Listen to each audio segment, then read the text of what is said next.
Numinous Podcast with Carmen Spaniola.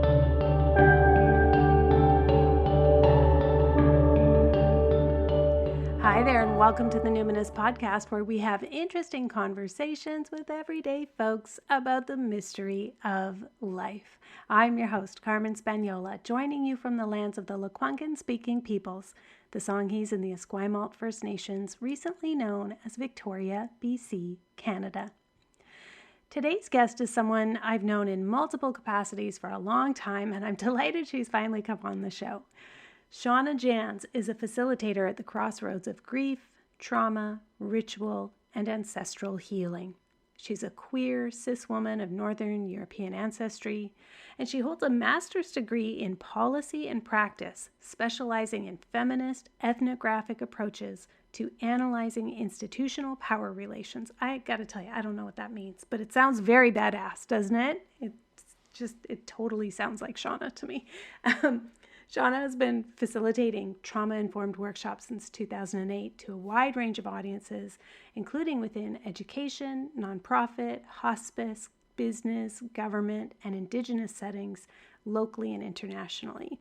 I've been in workshops with Shauna before that she's facilitated or co-facilitated. I've seen her speak, and I've debriefed at restaurant tables after workshops to sort of talk about how'd that go.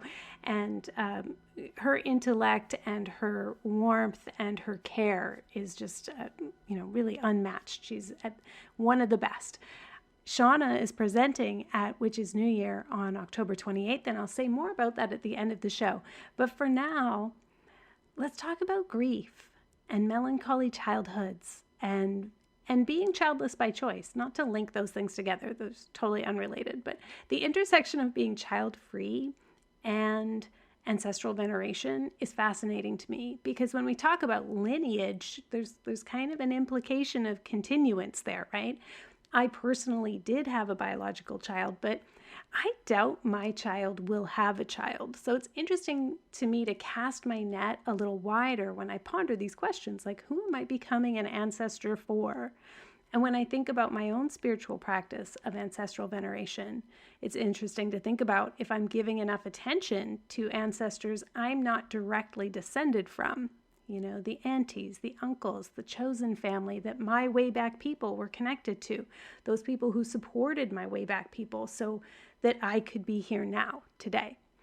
Anyway, Shauna is exactly who you want to ponder these questions with. So without further ado, here's Shauna. So Shauna, what identities do you lead with? Mm-hmm. Well, already I'm smiling because I know that you asked this question, and I feel challenged by it right off the bat in terms of like, how do I answer this? Gosh. And so I feel like there's so many identities that I carry. And in terms of what I lead with, it really depends on the relationship that I'm in or the relational context. So from that place, in terms of like this conversation and knowing you and having, we've known each other for over a decade, I think now in different communities, right? And knowing just the beautiful conversations that you bring to this podcast, in that context, it feels important to name, part of my essence is someone who really is delighted by and in love with the inspiration and creativity and how that comes through, and is like the essence of life and lover of life. That feels really important to name because that really is at the heart of everything I'm doing in the process of creativity and bringing things into the world, and celebrating others who are doing the same. I'm a ritualist, someone who's very much attuned to what we might call the unseen realms, the animate world, the spirit realms. I'm very contemplative in my life. I spend a lot of time in contemplative practice. Solitude is very nourishing for me and is very supportive to, how I roll through life.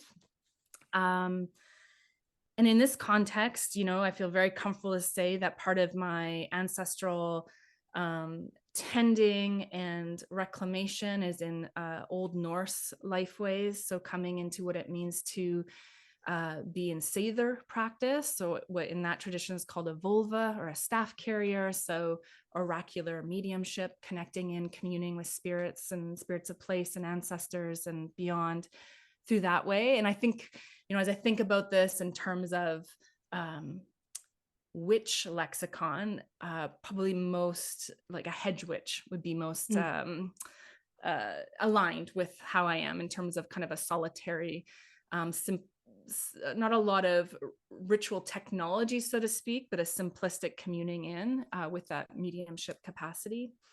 I think in this moment too, it feels good to name that I'm childless by choice. I'm unmarried by choice. I'm practicing different ways of being in relationships outside of a dominant kind of heteronormative monogamous structure, and practicing being the key word, and what that brings in continued learning. And then as in vocational ways, I've been referred to enough and related to enough that I'm feeling more and more comfortable. It didn't always sit comfortably on my tongue, but I'm a teacher and a mentor, especially at the intersections of grief and ancestral healing and ritual work, and a facilitator. Thank you. I've known you in many of these capacities, and I basically love this question because it's so challenging. I find it challenging all the time too. Like, what am I, and what identities am I kind of like moving away from, and which ones am I embracing? Which ones am I still kind of uncomfortable with? I've known you as a grief support worker, as a therapeutic support person. I've known you as a musician. Yes. I've known you as a ritualist. I've known you in your intuition and your mediumship. And so it's really cool to hear you kind of rattle them all off at once. It's like, what an interesting person. Oh, thanks, Carmen. Yeah, appreciate that. Yeah. Well, and I would like the listeners to know, and I know that it's okay with him, but my husband, Ruben, has benefited from your support as a therapeutic practitioner, and I think really helped him deepen his animism and his connection with the moon, when he had always been saying, oh, I'm not really into like woo-woo stuff. I'm not really a spiritual guy. And I was like, oh my God, you are so. And I couldn't quite find like the words, and it's different. That's not like my role as a partner. I don't want to like initiate my partner. That's bunk. I don't want to do that. But that's not the labor I want to do. But I appreciate having you close in our community and supporting us that way. So you've definitely helped shape our relationship in my marriage, and the animism that's so alive in our household over here at the Spanderson. So it's been a long time overdue, but I feel like having you here on the podcast now is really great timing, because there's exciting things happening in your career. Thank you, Carmen. And just really taking that in. It's not always that we get to hear the echo back of how our, moments with people and interactions and relationships, whether they're whatever breadth or length they are, what the impact or influence can be. So I'm just, really receiving that in this moment and feeling a lot of gratitude and also like, awesome. Great. Okay. Let's talk about you as a little kid, because I've known you for a long time. I think both of us have like become women really in the time that we've known each other, gone from like younger women to like more mature, well-established women. But when I think about your life path and I think about the choices you've made, you even mentioned being childless by choice and also doing ancestral veneration. There, for some, that there could sound like there's some contradictions there, or maybe just some more understanding. But before we get to that, I'd like to know, what was innate in you? Like, were you a melancholy child? Were you, were you like, how did you go into grief work? Did something happen that led you down that path? Or did you come in with this sense of being able to kind of peer across the veil and feeling called to do work there?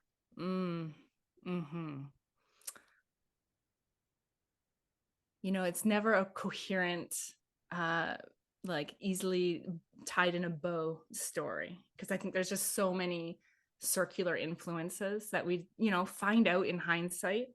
But I can say as a child, there is both the essence of who I am and who I was, which was very vibrant, very inquisitive, very insightful, loved, like, I have memories of taking out all my grandmother's chiffon kind of scarves and putting on Enya and dancing in the living room, and, like, just very joyful and very, I could say now, like, spiritual. I was very attuned to, like, felt sense and inspiration.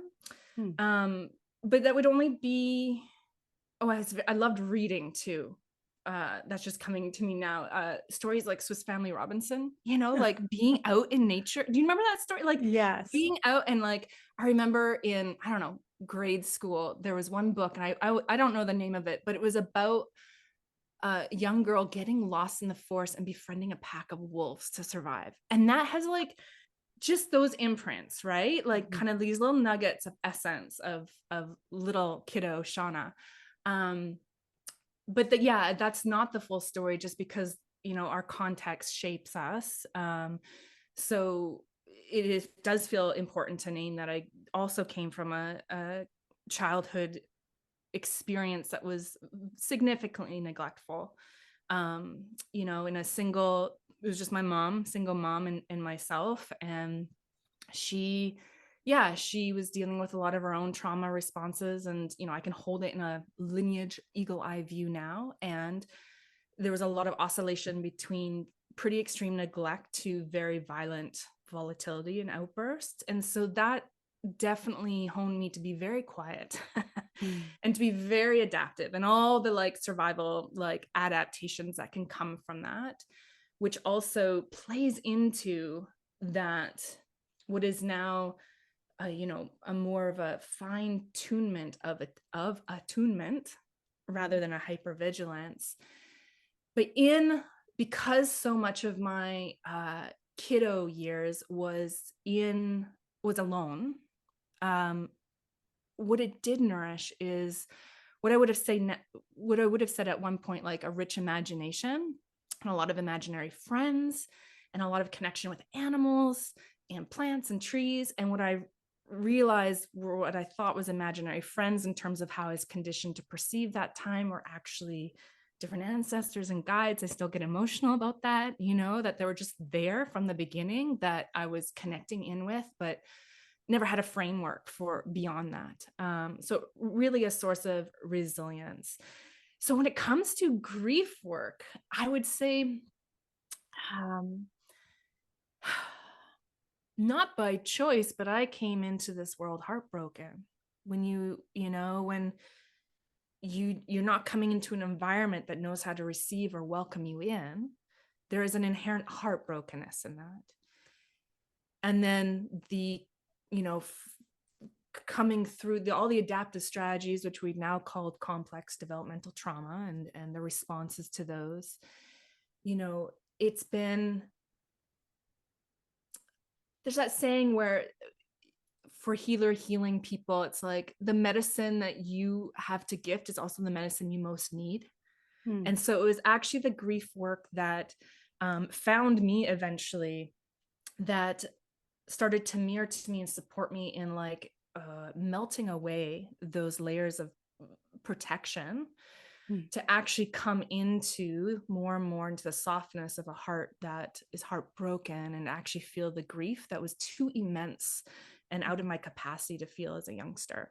So it was actually in, I think it was like 2007, this woman who had sight came up to me randomly at a workshop and was like, "You need to go talk to this organization called Learning Through Loss. They need you." Like, okay, wow, but specific. it was specific. And when those messages come through, you're just kind of, it's like a moment in time freezes, and you can almost feel how this is going to resonate in future. Like, it was one of those very intuitive psychic moments. I was like, noted. so my actual foray into grief was coming into a relationship with an organization called Learning Through Loss, still based in Victoria. I was with that organization for, 13 years, eventually becoming the executive director. And it was all around grief education for youth. I was in schools for 10 years, delivering grief education. I was also in context of working with women coming from trauma and abuse and learning more about trauma at that time. And those two were really the mirror and the medicine for me that then also helped to nurture and deepen what it is that I also have to give, if that makes sense. Yeah. Totally makes sense. So then when and why did the ancestral veneration work come to you? When did you Ah. have the aha that it was like, oh, those weren't imaginary friends. Those were beloved ancestors watching out for me. And now I need to pursue this. I think it's an extended aha moment. It's definitely not one moment. However, there are some key experiences that kind of catalyzed or kind of gain more momentum. And I'd say I had to kind of go back in time. What as about 2016 that I proactively signed up for I don't even remember what it was called, but it was a multi-day on the land workshop with connecting with your ancestors through Peter Scanlon and Annie Bloom. And because the connection with certain ancestors was always there, but on kind of the edges, and in dream time and in a unrefined yet, like I had no one to mentor me in these ways. So I was having experiences I didn't have language for yet. As soon as I actually proactively said yes to this, it just, it was a profound experience during that multi-day ritual experience, which led me to my 35th birthday, going out onto land, getting myself purposefully lost on purpose, in this ritual way. And even though that scared the heck out of me, I did a ritual of commitment to really opening up to the fullness that I've always known has been there, in terms of my spiritual capacity and my, what I would now call ritualist capacity, but really saying, I commit to this now. I open myself up to be, a vessel for what is fully mine to claim and how to be of service. And gosh, life started changing very quickly after that.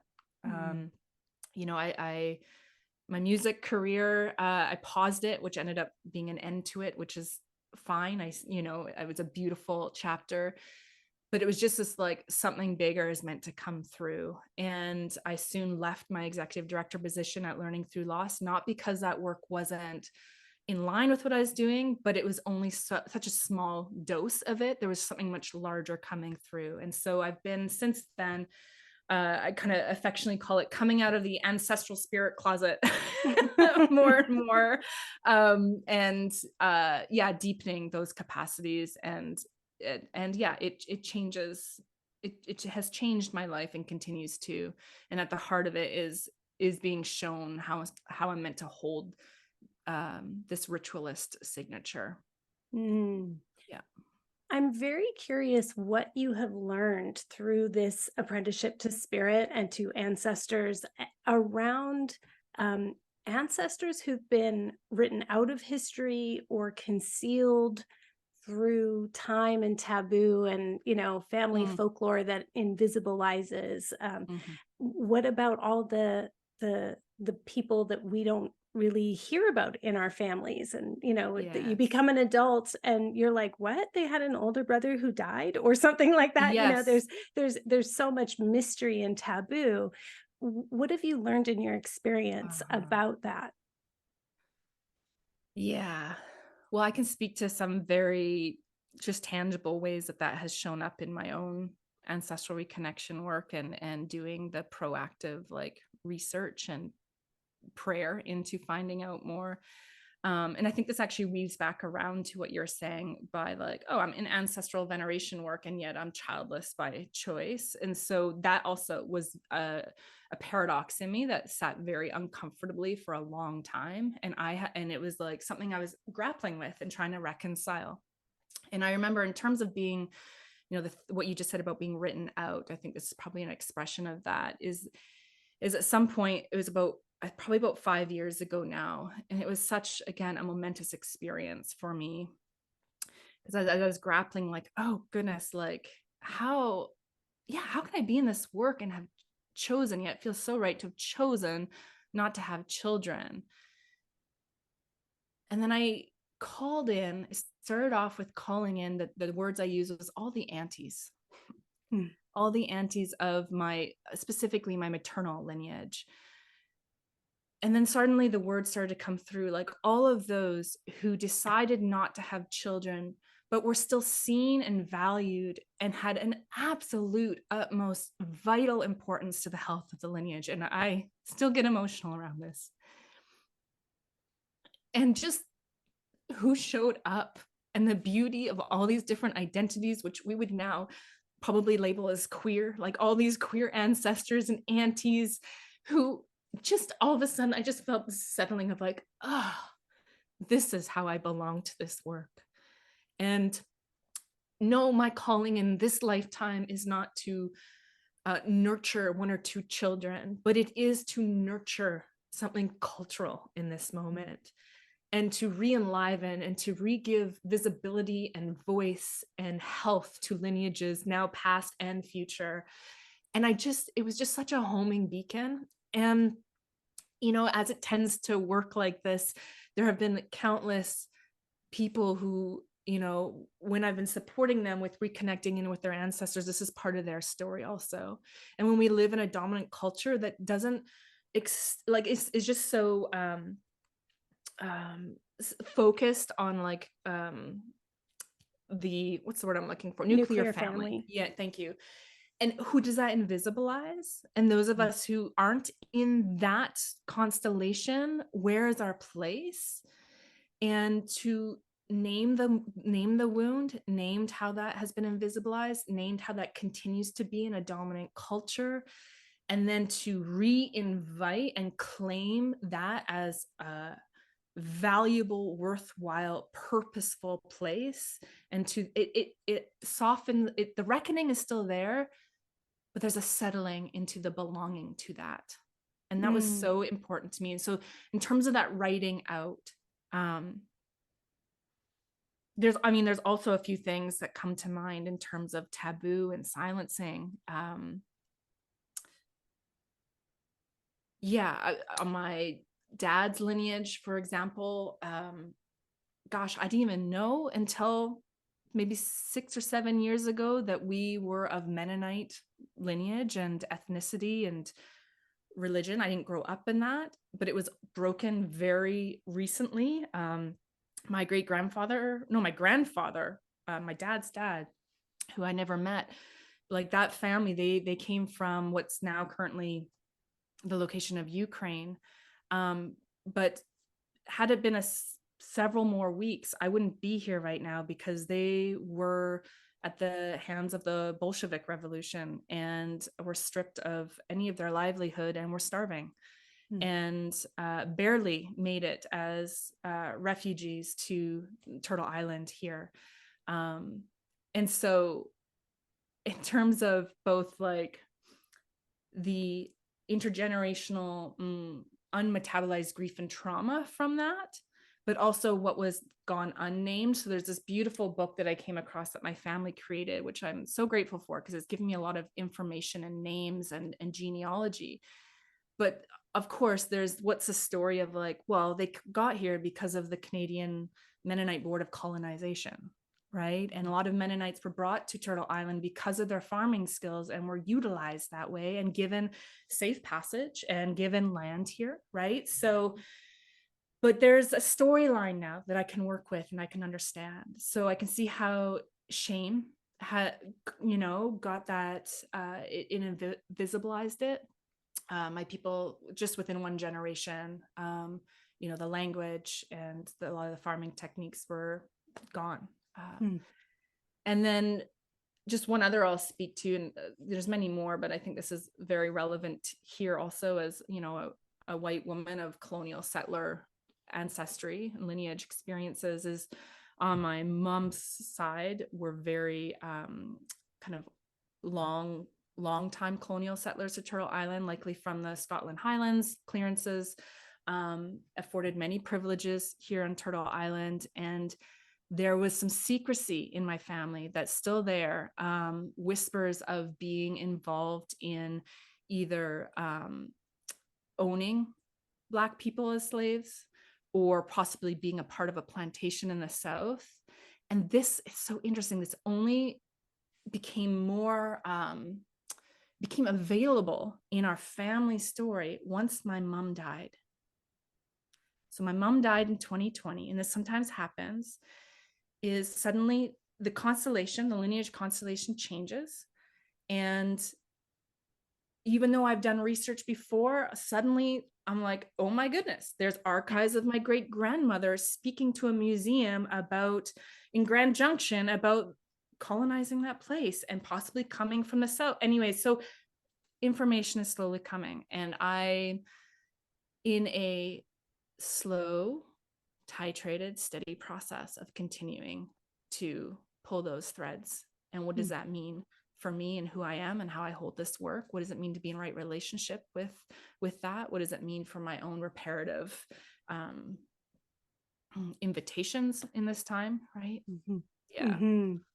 Wow. I really appreciate you highlighting the work of all the allo parents, the aunties, the uncles, the women who were childless by choice, menopausal women, like elders who are their kids are grown up and they have raised grandchildren as their own. All of these these different ways that lineages are nurtured. Yes. And how many people it takes just to get one kid to the next generation. And yes. I mean, it's just an incredible amount of labor.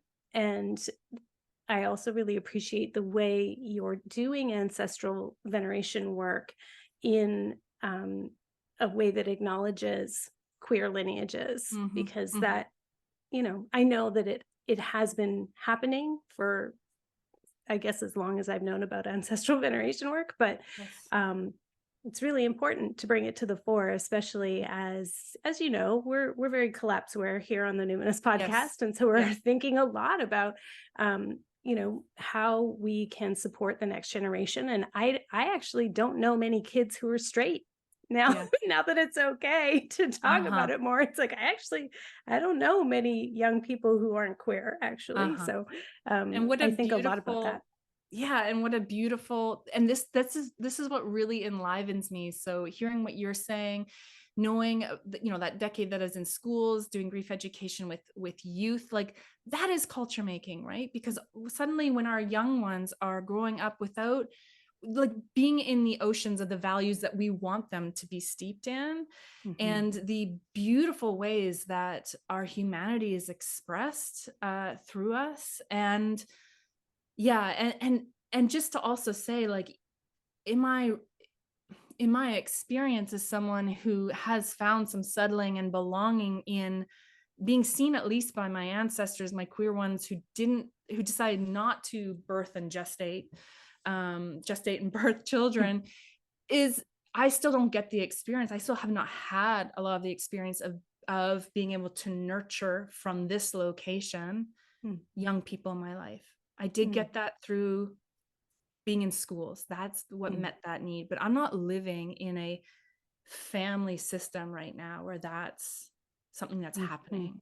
Right. So there's always going to be grief there. There's, I felt it even as you named it. It's like, in the fulsomeness of this way I am, that would be more readily available.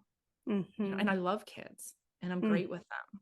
And thank goodness I was able to find a space for a while vocationally in terms of working with youth in grief contexts. So, But in the absence of the intact culture and intact village, and being co-located in more of a tribal sense, or even if it's chosen family, we're all pretty atomized in our individual nuclear boxes, even if it's just you and your houseplant, I also have questions about people who don't know their ancestral lineage, whether through adoption, through, traumatic loss or sudden loss, or, just, we lose the path, and the Yes. footsteps through time are just, wiped out through whatever, displacement, enslavement, all of that. What do you say to folks who are curious about ancestral veneration, but don't know anything about their background, and it's not going to show up on ancestry.com? Yeah. Yeah. That it's all workable. And to first, I think, both in that moment, which also speaks to a larger cultural moment we are in, we come to this work in the heartbreak. Grief is often our initiation into like what it is we've been missing, whether we can totally name that or not. So really just holding it first and foremost in that like any of us who are stepping in towards ancestral healing work or grief work or speaking about collapse and how do we come together in that, like we are working in the wound. This is the heartbreak. So so I guess first be like, there is nothing wrong with you for not knowing how to connect in or for having lost these threads, etc. Right? Like this, we are in the cultural wound, and this is a very personal, unique expression of it, and it is workable. And if that means spending time really supporting, strengthening intuition, retrusting again our own embodied knowing, our dream time, rehoning in how it is we can be in dialogue and reciprocity with the animate and spirit world, and starting from that place, the openings into ancestral connection work are so vast, actually, in terms of who we're relating to or who feels most close in. And we start there. And if that's coming into deeper relationship with seeing the land around you that you're a part of and starting to relate in a more animist way, in a reciprocity way, to the animate ones that you are already embedded in, that is a type of ancestral healing work, because our ancestors would have related that way too. So we're actually re-invoking and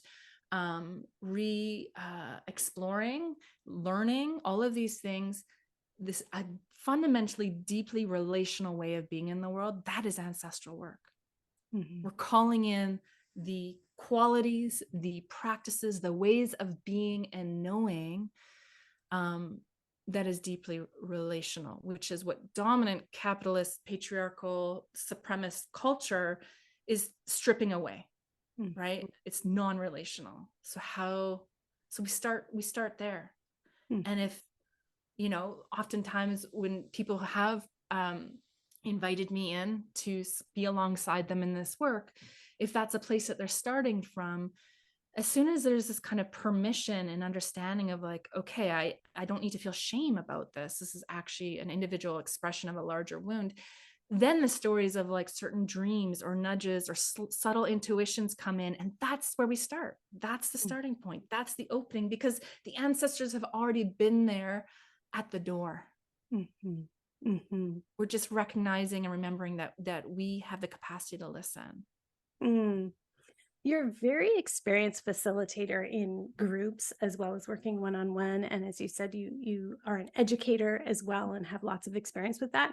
Can you share a little bit about your teaching philosophy, particularly as you situate yourself as a white settler doing ancestral work? So like, kind of in a nutshell, how do you reconcile all those intersections and the harmful pass downs and also having learned from, probably, it seems, from what I know, many white teachers, very often male, and set mainly online, or at least in a digital world, not, so not in an intact culture. How are you reconciling these? How do you think about the kind of ritual, the kind of practice, the kind of process we need today versus maybe how our ancestors would have venerated their dead? Yes. Gosh, this is huge and so important. Yeah, I'm just going to lob you a softball here, Shauna. Yeah, okay, great. What do you think? I'm ready. We're going to try for that home run here. first, what comes through is ritual is always a response. It's quite a pragmatic response, actually, to the necessity of our time. So I want to kind of forefront that. We are not in any of this work, whether it's grief work, trauma resolution work, ancestral work, especially ancestral work, going back to some past time. We are tuning into ways of being and knowing that are supportive for this moment now, so we can be right size responsive given who we are and how we're embedded in a culture based in supremacy. So when we talk about, or when you ask what's important for me, and what I'm always inviting others into, regardless of which arena and what the focus is to actually be in the discomfort of being deeply embedded in this dominant culture based in supremacy. And not to, where do I go with this? I feel like it's important to get curious and explore and perhaps problematize even the ideas of intact culture and village at this time, because it's not that you and I, Carmen, aren't in an intact culture. We are in a very intact culture, but a culture we don't fucking want to be a part of, right? Dominant culture based in supremacy. Mm-hmm. So in order to work from that place, to work from the wound, is to actually locate ourselves squarely in it and see clearly our enmeshment and our embeddedness in it. Mm-hmm. And that is ongoing work, learning and unlearning. And so I know for me, when I'm working with people, I feel more trustworthiness when I can see and know and feel that they are doing the work of knowing how they're embedded in this, given their own social location, their own ancestry, their identity, their, what is of integrity to them, given their identity. And I'm doing the same here. And I'm not going to pretend I'm somehow outside of this, or that my teaching doesn't come from an imprint of village. I have not experienced village, but I'm not going to shrivel down in shame around that, because this is the cultural wound. I'm also not going to feel like I don't have something to offer towards new culture building because of who I am and where I'm located. But I'm going to do my best, always ongoing, to name that, to learn where my own blind spots may be, to learn my proximity to power and to privilege, to be in the humility of that, and my imprint of like what is embodied and what is a continued work is understanding how being in this location as Shauna Janz, as a white cisgendered queer woman of lower middle class, and all the different positionalities that I'm in, how do I be deeply in that? And if I know what doesn't feel good and right in that, then that's the imprint. You know what? I live in a dominant culture which is consistently minimizing grief. So where can I create more spaces to share and be in and to cultivate the skills of grieving? If I'm in a culture, dominant culture, that continues to want to take away my humanity and my capacity to be in presence, how do I create the spaces where we're doing the opposite, where we're seeing one another in our humanity, in the messiness together, where we're starting to understand how that impacts different bodies differently, and while still being in a right-sized dignity within ourselves, so we can offer that to others and come together from that place? How do I, in terms of teaching, I offer pathways and practices and principles, and like, what are the ways that we can support being in embodied presence together in a culture of urgency? What are the skills and togetherness that can help us slow down? So what is the medicine needed in that time? And I feel, and I hope I'm articulating that well, it's like that makes me hopefully more useful and more trustworthy as someone who people are inviting in and extending trust to. And then it's up to me to continue being in integrity to that. And that's going to look different for all of us. It's not me to say like how you're supposed to be in the world or all of these things, because it's deeply relational. There are no answers, right? There's only responses, ongoing responses. So how do we learn the skills that allow us to be present enough to be in a right size response, given any situation and given who we are in this context? Yeah. That sounds like a transferable skill. I like it. Sounds good to me. And like, we're working in the heartbreak, we're working in the grief. I deeply yearn for village. I don't know if I'll ever actually experience it in this lifetime, but in the ancestor work, that's giving me an eagle eye view to at least want to work towards a future that may be in that. And that makes me feel worthy. You know, That's it's beautiful. like, okay, that's a valuable, worthwhile endeavor. Absolutely. Yeah. So in your vision for the future, how do you see us talking about and acting in collaboration with ancestors in the normal course of daily living? Like, what do you believe might be possible in a world more fully inhabited by both the living and the dead?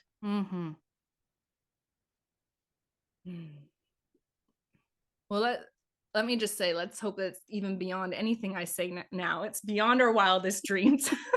Because who am I in my little brain to know? But I can, I can feel into it. I think one of the things that comes alive for me, even in this moment, that I've had glimpses of, and that I really try to show up with a framing of, that is really a daily everydayness of our interactions, is, what is a world when all of us are connected in our own ways that are meaningful to us, to our people, to our heritage, to rituals, all of those things. So that when I'm like here interacting with you, Carmen, I know that it's not just me, Shauna, and you, Carmen.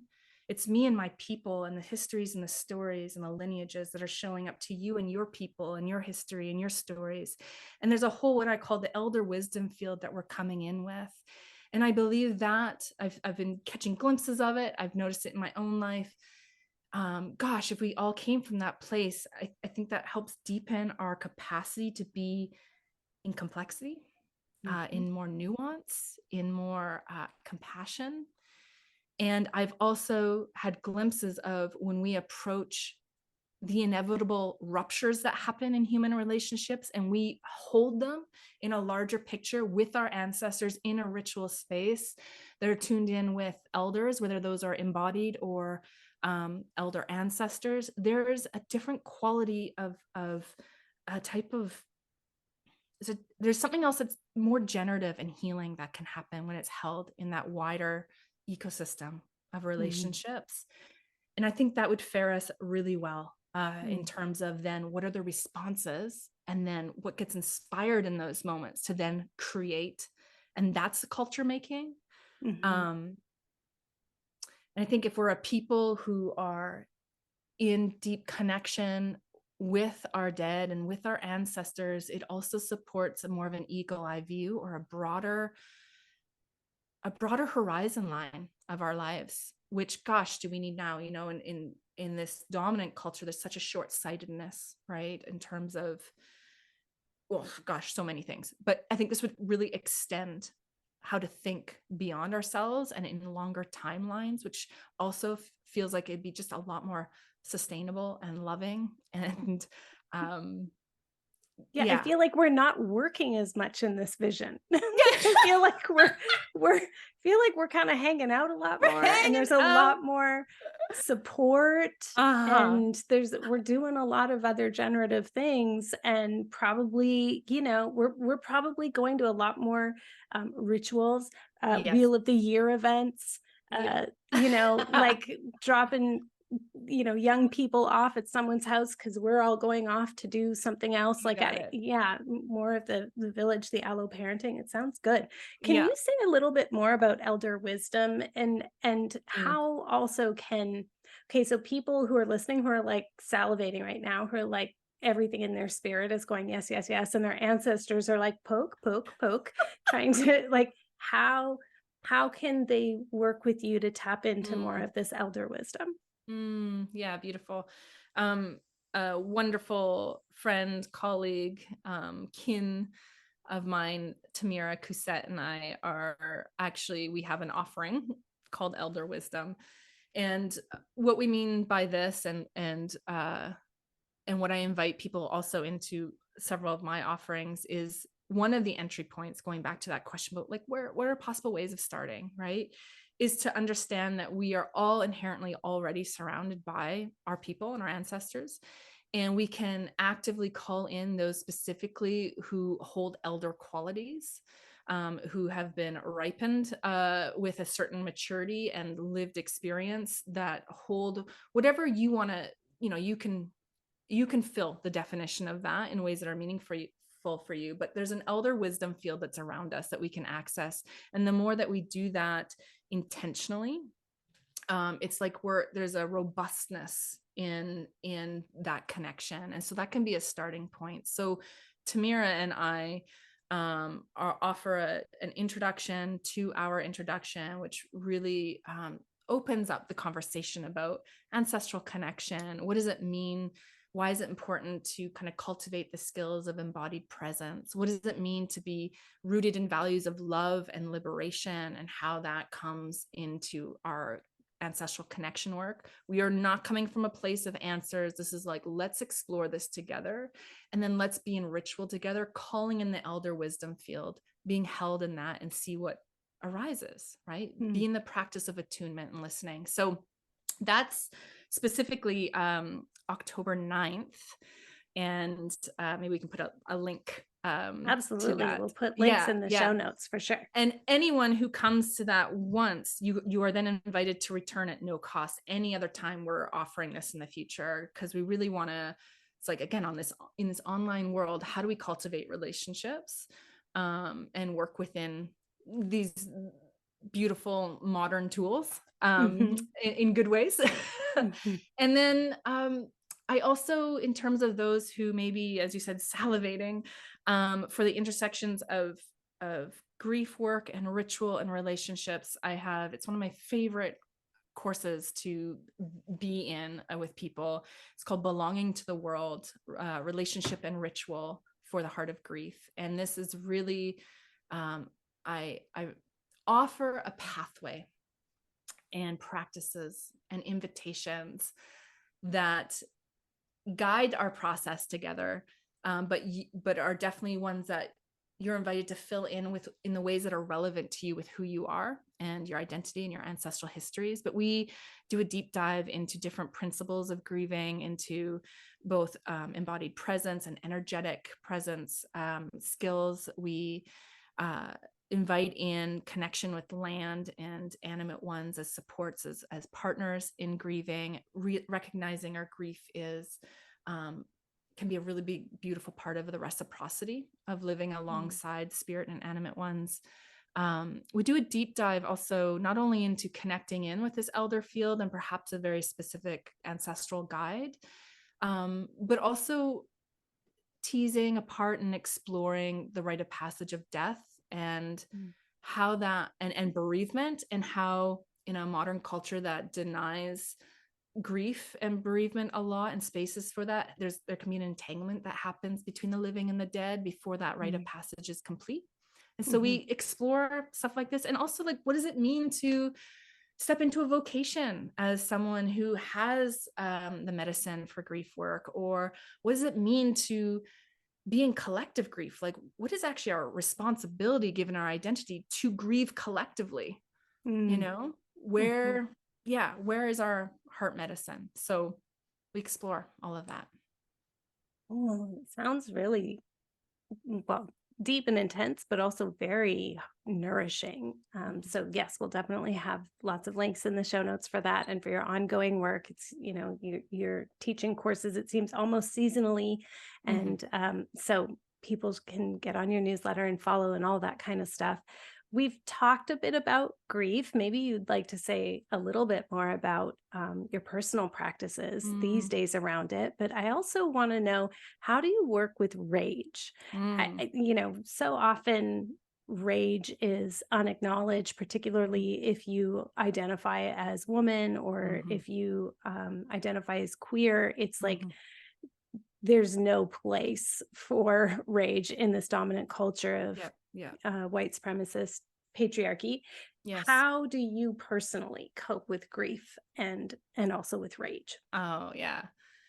I have been fighting myself saying that grief and anger, rage are siblings. They're very connected. What I can speak to in this moment is very personal to my process, because I'm someone who, in times of vulnerability, which is grieving, right? Grief work is vulnerability work. My default, my kind of protective strategy was to go to anger and rage. I have quick pathways that go there, which sometimes is surprising to the people that I work with, because my Cancer rising is very much at the forefront of, the spaces I hold. And so it's interesting.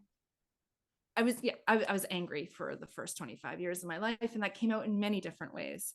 And it's actually coming into the vulnerability of grief work that has actually dissipated those responses, the anger and rage responses, because they were protective.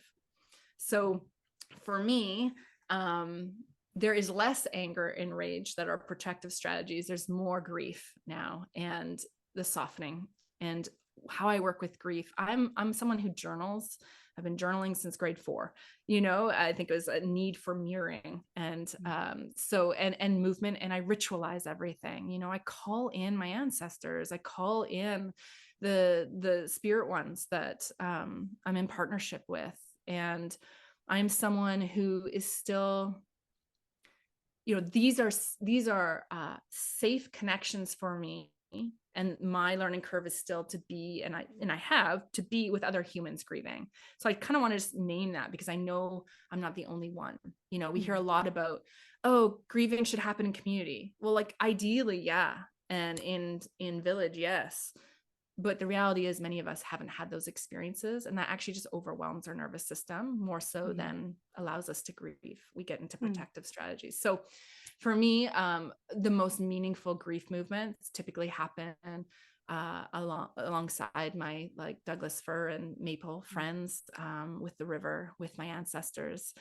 And when anger and rage do arise as very authentic expressions rather than protective strategies, movement is so important for me.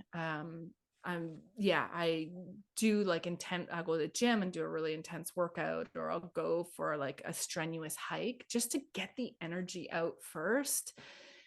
And then it feels more generative. I think there's a real capacity when we're able to hold the energetic charge of rage and anger. Gosh, is it motivating and actually very needed medicine in these times. Yeah. Absolutely. Yeah. Very needed.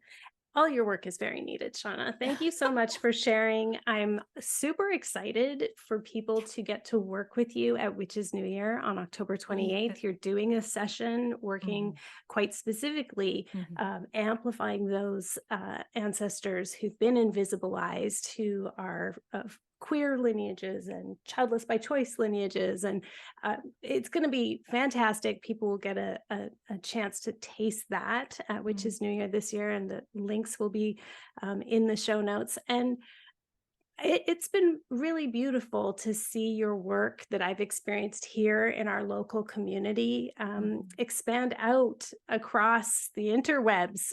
So I'm excited. I'm excited for even the next decade of your career. Thank you so much for sharing with us on the podcast today, Shauna.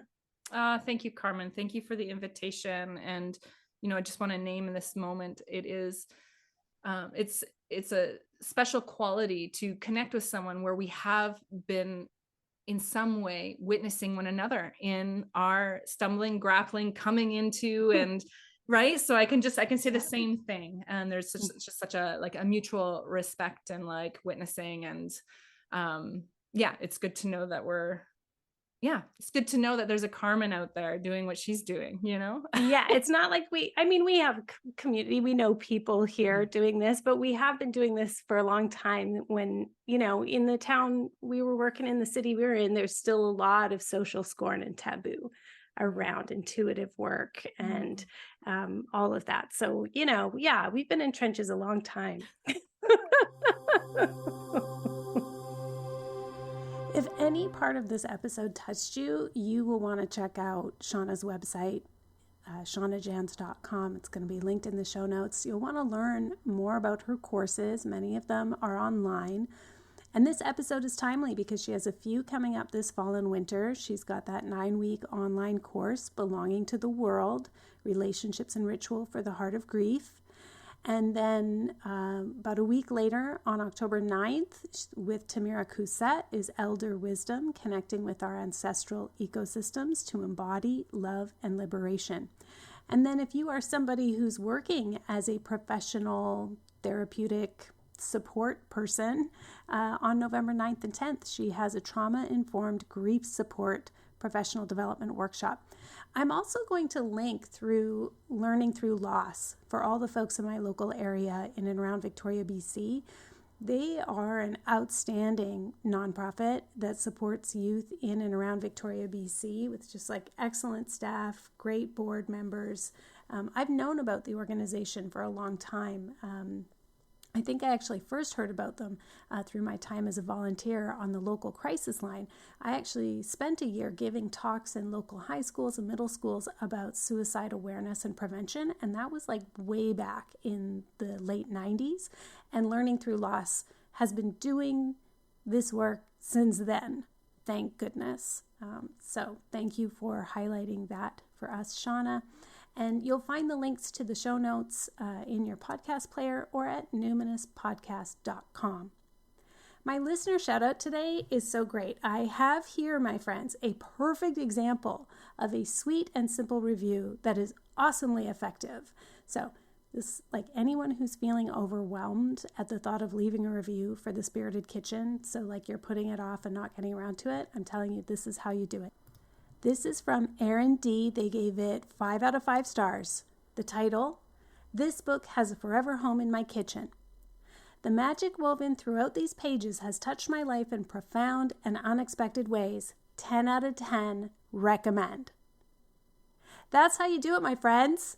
Yeah, love it. Aaron, coming through. Thank you, thank you. Thank you, my friend. Okay, that's the assignment. I'm going to ask for this as my birthday present this year. If you want to give me the best birthday present ever, please leave a 5-star review for The Spirited Kitchen. You know when my birthday is? October 28th. You know what else is happening October 28th, 2023? Which is New Year. So you've heard already, Shauna is leading an Ancestral Veneration session with special attention towards queer and non-binary ancestors and those ancestors who were childless. Plus, that day, we're going to learn about the astrology of 2024. We're going to do a deep dive in the tarot card of the year as well. It's going to be fantastic. Recordings are included in the ticket price in case you can't make it live. And all you got to do is make sure you're on my newsletter to receive the announcement when tickets go on sale so you can come and hang out with us. Sign up for my newsletter at carmenspagnola.com. CarmenSpagnola. Thanks for listening, and until next time, my friends, take care.